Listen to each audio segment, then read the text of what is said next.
Ça va? Bonjour. Merci de nous faire l'amitié de venir.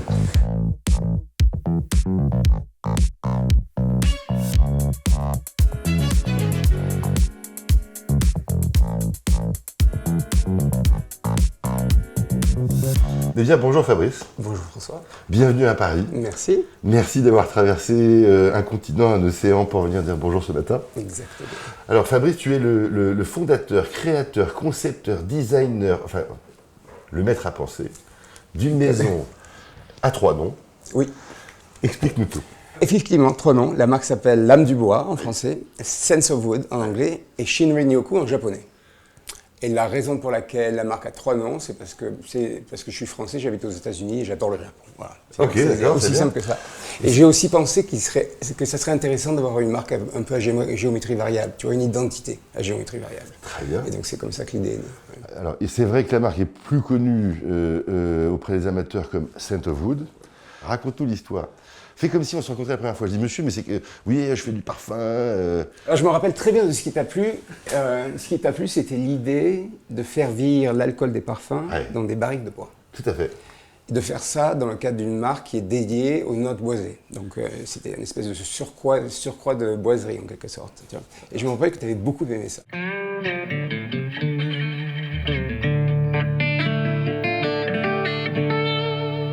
Et l'idée de départ, effectivement, c'était de faire vieillir les parfums dans leur intégralité dans les barriques. Oui. Et j'ai essayé. Oui. Et c'était une catastrophe, ça ne marchait pas du tout, c'était trop compliqué, il y avait trop d'interactions chimiques. Et le jour où j'ai pensé, où on m'a suggéré, on va dire, de faire vieillir uniquement l'alcool, ça a tout changé. Bah oui. Parce que ça, c'était faisable, tu peux stabiliser, c'est très bien. Et après, on dilue les huiles essentielles dans l'alcool vieilli. Et du coup, on a 100% de ce qui est dans la bouteille de parfum est olfactivement chargé, si tu veux. Mais on est d'accord que cet alcool qui n'avait pas vraiment d'odeur, enfin, qu'on n'avait pas par essence, il va avoir un petit je ne sais quoi, comme on dit en français. Oui, absolument, absolument. Et ça fait partie du brief. D'ailleurs, j'en ai, si tu veux sentir, j'ai de l'alcool vieilli. Tu veux sentir? J'ai envie. Ouais, ok, je vais faire sentir. Ça, c'est de l'alcool organique non vieilli. Ça, c'est de l'éthanol normal, l'alcool qui est dans tous les parfums de la Terre. Incroyable. Ça, c'est vieilli dans un fût de chêne français. Qui avait été utilisé ou qui est neuf? Qui est neuf. Qui est neuf, d'accord. Et ça, c'est vieilli dans un fût de chêne américain qui a été utilisé pendant 10 ans pour faire vieillir du whisky. Énorme. Donc celui-là, il est neuf, il n'a jamais été utilisé. Et celui-là, il a déjà eu une vie dans une autre industrie. Je pense que j'ai bien fait de mettre une chemise blanche. Je pense qu'on peut voir tout de suite La différence. s'il s'est passé quelque chose. Ok. Et quand tu sens, tu vas voir aussi qu'il s'est passé des choses différentes. Je résiste pas à la tentation. Ça, c'est celui qui est Ça, c'est whisky. dans le rye. Alors, R-Y-E, ça veut dire quoi en français? Seigle. Le seigle.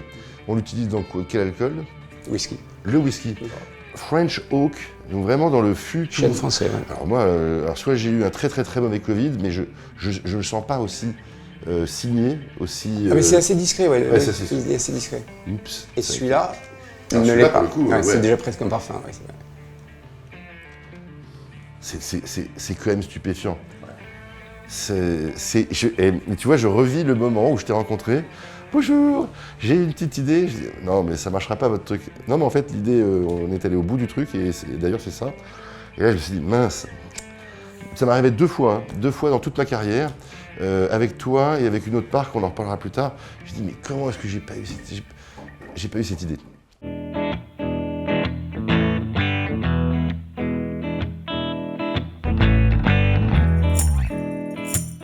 Alors comment tu briefes le parfumeur? Tu lui dis, bon bah là...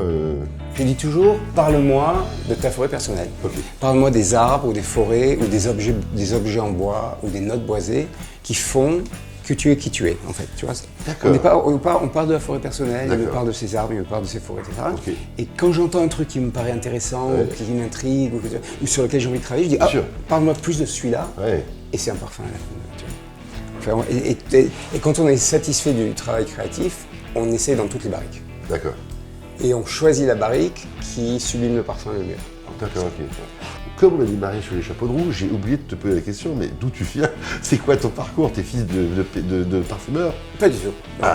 Je suis tombé dans le parfum un peu par hasard. À la sortie de l'école, j'ai été engagé par L'Oréal. Ok.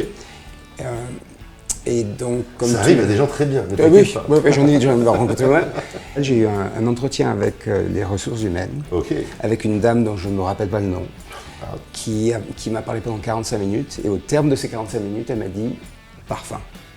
Alors qu'elle aurait pu dire soin, maquillage, cheveux. Elle a dit parfum. Et elle a défini en 45 minutes toute ma vie professionnelle. 30 ans de vie professionnelle. Parce que je ne suis jamais sorti du parfum depuis, tu vois. Et je ne sais pas qui elle est, je ne me rappelle pas de son nom. Et il n'y avait pas LinkedIn à l'époque. Et donc je ne peux pas la retrouver. Je voudrais la remercier, tu vois, je voudrais vraiment... Et alors c'est une question que je pose souvent, c'est comment est-ce que tu en es arrivé à dire, ok, en gros tu avais une autoroute, c'était même pas une route tracée. Pourquoi tu as quitté tout ça? J'ai quitté L'Oréal parce que je voulais m'expatrier aux États-Unis. D'accord. Et il n'y avait pas de possibilité à ce moment-là au sein du groupe. Donc je suis rentré dans une agence spécialisée dans le parfum, une agence de pub spécialisée dans le parfum. Et j'ai travaillé pour eux pendant 16 ans. À New York d'abord, ensuite à Genève et ensuite à Los Angeles. Et alors comment est-ce qu'on passe de cet univers-là à la niche? Parce qu'en fait, tu n'as pas créé un groupe international en 2 heures avec ton copain avec lequel tu faisais des fleurs. Au moment de mon passage dans la pub, la niche n'existait pratiquement pas. Absolument pas. 2002, non, c'est 2006, on va dire. Et c'était vraiment le balbutiement, et puis après ça a explosé 2012, 10-12. Donc je suis resté dans l'agence jusqu'en 2014, mais j'avais toujours ce rêve de créer une marque de parfum. Good. Et donc j'ai rencontré ce fleuriste. C'est le plus célèbre fleuriste de Los Angeles. Voilà. C'est le fleuriste qui fait les fleurs pour les Academy Awards. Okay. Tu vois, donc c'était quand même un nom. Donc il y avait déjà une égérie qui était les fleurs. Voilà. Il y avait une marque qui permettait de gagner du temps. Et lui, c'était l'histoire. Et il cherchait quelqu'un pour créer une marque de parfum autour de ça. Super. Et on s'est rencontrés, on a fait ça ensemble. Bravo. Et ça a duré combien de temps toute cette 4 ans. 4 ans. Il y a un moment où quelqu'un vous a fait une offre, vous n'avez pas pu refuser, ou l'équivalent, je ne sais pas comment ça s'est passé. Ça s'est passé très vite, et on a accepté beaucoup trop tôt. et puis, donc moi je suis sorti en 2018, et c'est à ce moment-là que j'ai commencé à réfléchir à, ok, what's next?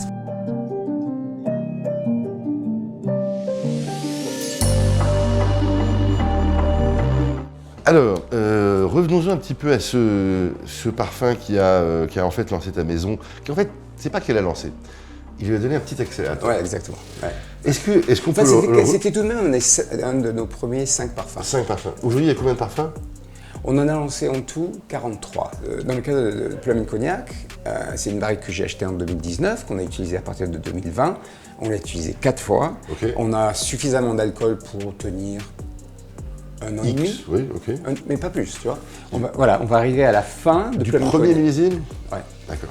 Et donc j'ai acheté une autre barrique qui a été utilisée pour faire vieillir du cognac. On a fait vieillir l'alcool dans cette barrique-là. On a utilisé exactement les mêmes huiles essentielles, la même création dans cet alcool vieilli dans la nouvelle barrique. Et c'était pas du tout la même chose. Ce qu'on a fait, c'est qu'on a recalibrer la création de Pascal Gorin de façon à s'adapter à la nouvelle barrique. Donc on a gardé les mêmes ingrédients, mais on a changé les proportions de façon à ce qu'on ait un truc qui nous plaise avec la nouvelle barrique. Et ce dont je te parle là, c'est le millésime 24. D'accord. Donc on va les sentir côte à côte. Alors moi je suis ravi.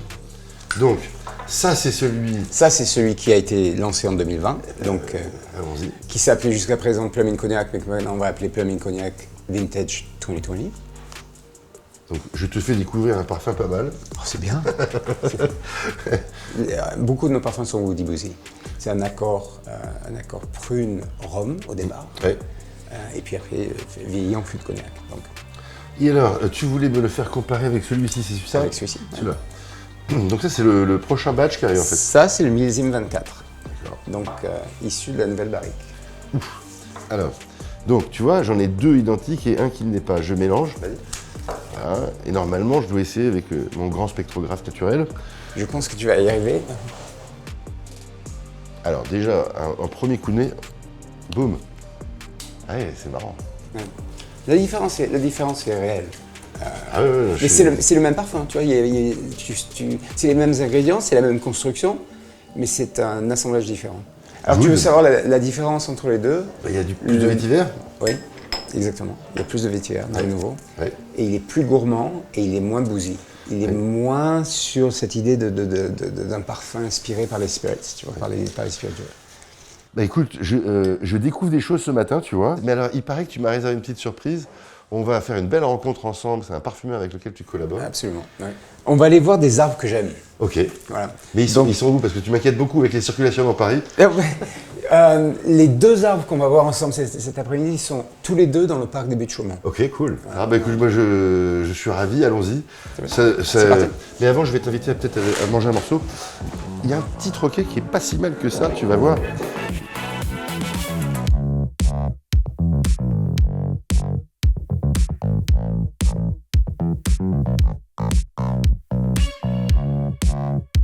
Nous y voilà, en plein milieu de... Paris. Et donc pas du tout au... Japon, mais quand même en chemin vers la Californie. Je voulais te présenter à 2 arbres qui me touchent pour des raisons différentes. Je vais avoir le plaisir d'aller voir le séquoia magnifique, le plus grand séquoia de Paris, le seul séquoia de Paris. Le seul séquoia de Paris, je ne me rends même pas compte. Mais avant de faire ça, je voulais être ici et te montrer ce Sophora japonica.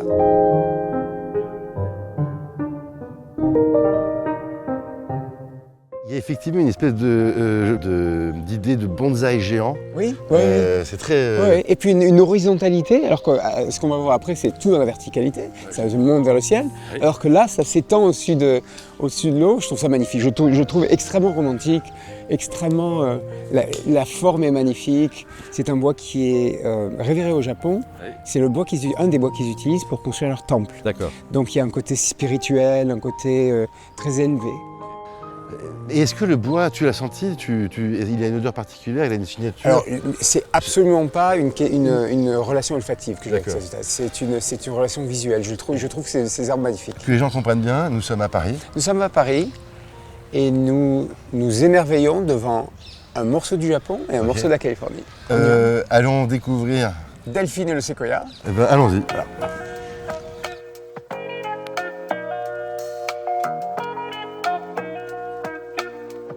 Nous y sommes. Nous y sommes. Ah oui. C'est un séquoia de Californie. Mais là, c'est un bébé séquoia. C'est un bébé séquoia. Présente-nous un peu. Donc je te présente Delphine, Oui. avec laquelle nous avons fait un travail autour du séquoia justement. Ouais. Et Delphine m'a parlé d'un arbre qui n'est pas un arbre de ses souvenirs, mais un arbre de ses rêves. C'était un arbre qui me faisait quand même pas mal rêver.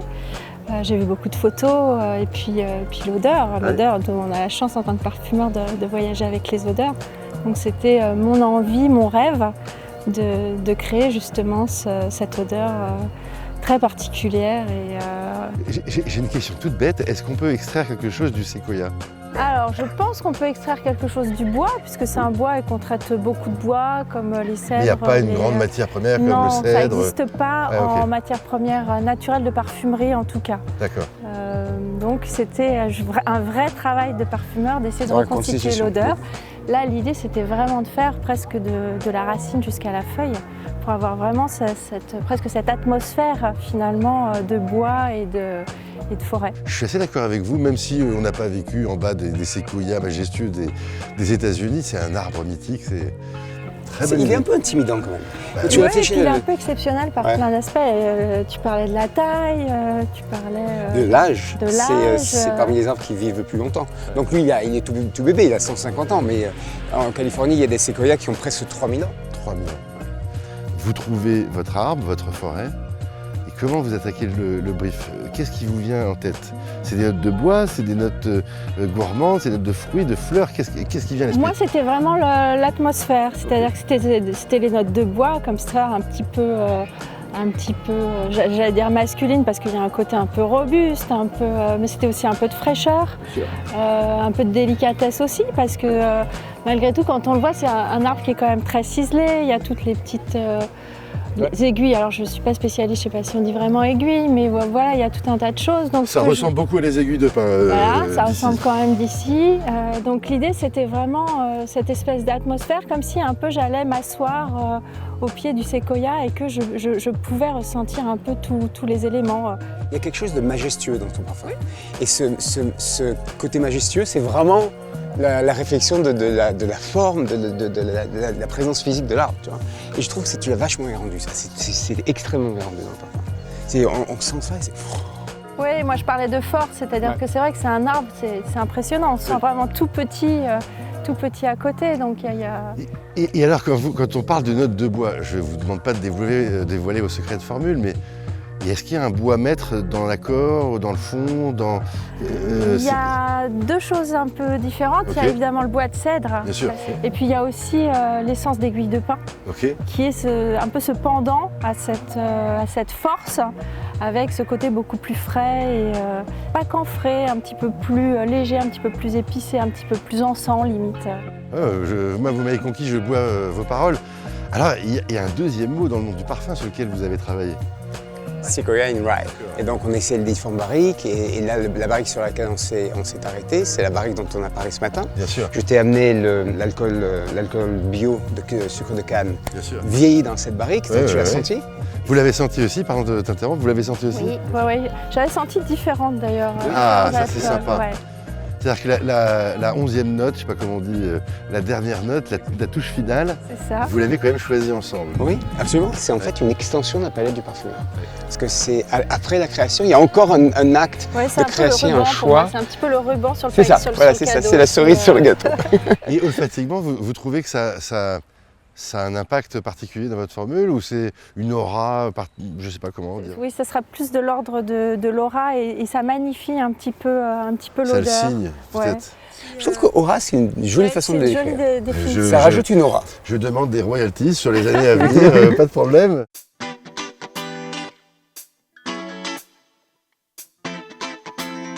Et on a développé deux parfums simultanément. Oui, quasiment en même temps, effectivement. L'autre étant Pine in the Sun, pain au soleil. Et c'est un parfum qui, moi, m'est très cher parce que c'est un peu comme si Delphine avait fait ma forêt personnelle. Parce que j'ai grandi dans le sud de la France sous les pins parasols et c'est vraiment une expression du pin parasol, pain au soleil.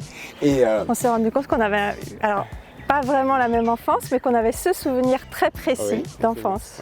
Ouais, parce que là, pour le coup, c'est un vrai souvenir de ma forêt. Et quand j'étais plus jeune, je passais 2 mois d'été dans le sud. J'ai de la famille. Ton sud à toi. Son sud à lui, en particulier à côté de Marseille. Oui, absolument. Toi, c'est Marseille. Oui. Et il y avait plein de pins parasols. Et moi, j'ai joué dans la Pinède. Bien sûr. Avec cette odeur comme ça, très résineuse.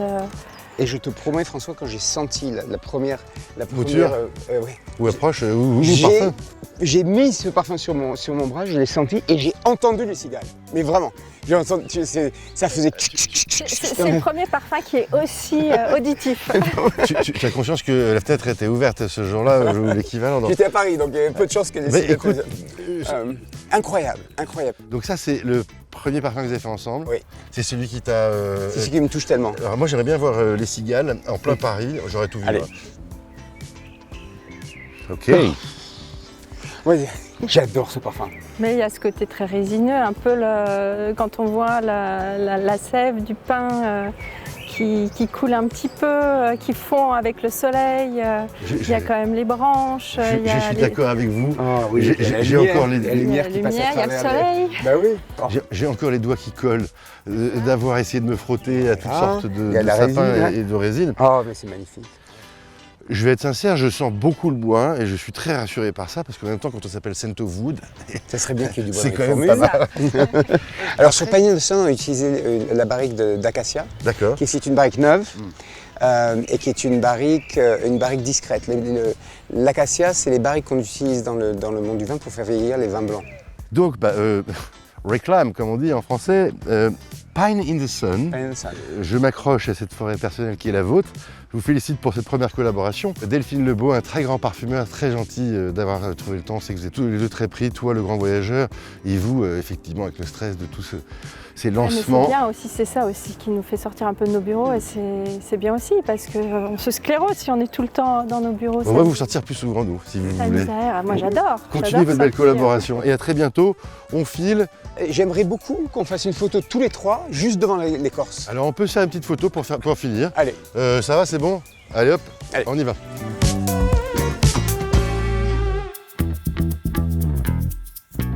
Moi, quand j'étais petit, je montais dans des arbres un peu comme ça. Je pense que ça ressemble à ça. Moi, c'était plus figuier, petit. Oui. Vous avez des bons souvenirs des feuilles de figuier? Moi, je goûtais dans l'arbre, je grimpais dans l'arbre, mais je mangeais le fruit.